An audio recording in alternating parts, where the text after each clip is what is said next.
ప్రతి ఒక్కరికీ తలపెట్టిన కార్యం దిగ్విజయంగా పూర్తి కావాలని ఎంతో ఆశగా ఉంటుంది.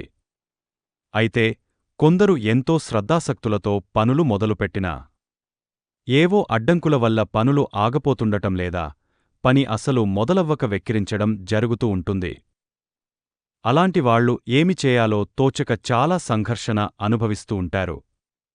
కాని శాస్త్రీయంగానూ ఆధ్యాత్మికంగానూ హేతుబద్ధంగానూ అన్ని విధాలా మనిషికి విజయాన్ని చేకూర్చే మార్గాలుంటాయి.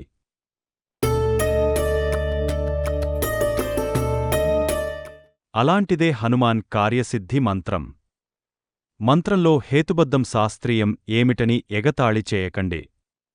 రామాయణం 7 కాండముల అద్భుతమైన కావ్యం.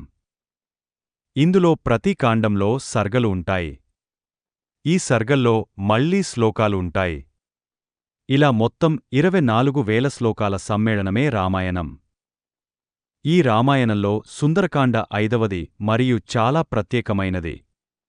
రామాయణంలో ప్రతి కాండంకు రామచంద్రుని స్థితిగతుల ఆధారంగా పేర్లు ఉన్నాయి. కాని ఈ 5వ కాండంకు సుందరకాండ అని ఎందుకు పేరు అంటే, సుందరకాండలో జరిగే ప్రతీదీ ఎంతో సుందరమైనది అని.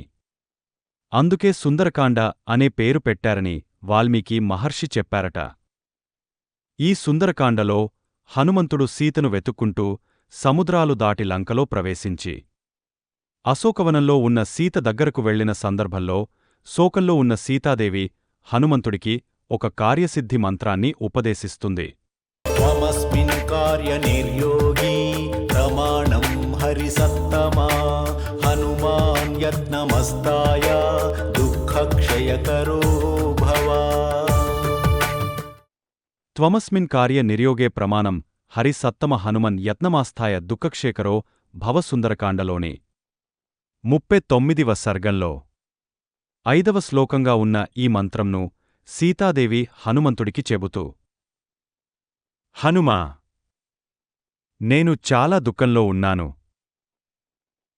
నన్ను ఈ కష్టాల నుండి గట్టెక్కించగల సమర్థుడివి నువ్వే. ఇదిగో ఈ మంత్రంను సిద్ధిపొంది తద్వారా నన్ను అనుగ్రహించు.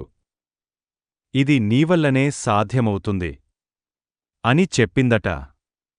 హనుమంతుడు సీతాదేవి చెప్పిన మంత్రాన్ని జపం చేస్తూ దాన్ని సిద్ధిపొంది సీతాదేవి రావణుడి చెరనుండి విముక్తి పొందే మార్గాన్ని సులువు చేయగలిగాడని పురాణ కథనం.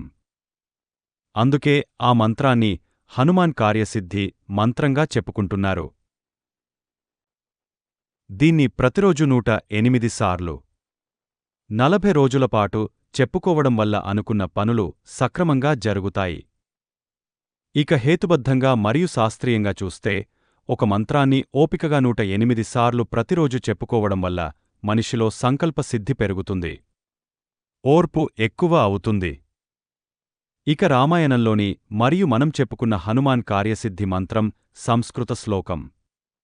ప్రతి సంస్కృత శ్లోకంలో కొంత వైబ్రేషన్ ఉంటుంది. ఇది శరీరాన్ని ఫిల్టర్ చేసి మనిషిని మానసికంగా మరియు శారీరకంగా బలంగా మారుస్తుంది. మనిషి మానసిక శారీరక స్థితి మెరుగైతే ముందుకంటే మంచి ఫలితాన్ని సాధించగలుగుతాడు. అంతేకాదు దైవమనే నమ్మకం చాలా గొప్ప క్రమశిక్షణను మనిషిలో కలిగిస్తుంది. ఈ విధంగా అన్ని విధాలా మనల్ని విజయం వైపు నడిపిస్తుంది ఈ హనుమాన్ కార్యసిద్ధి మంత్రం.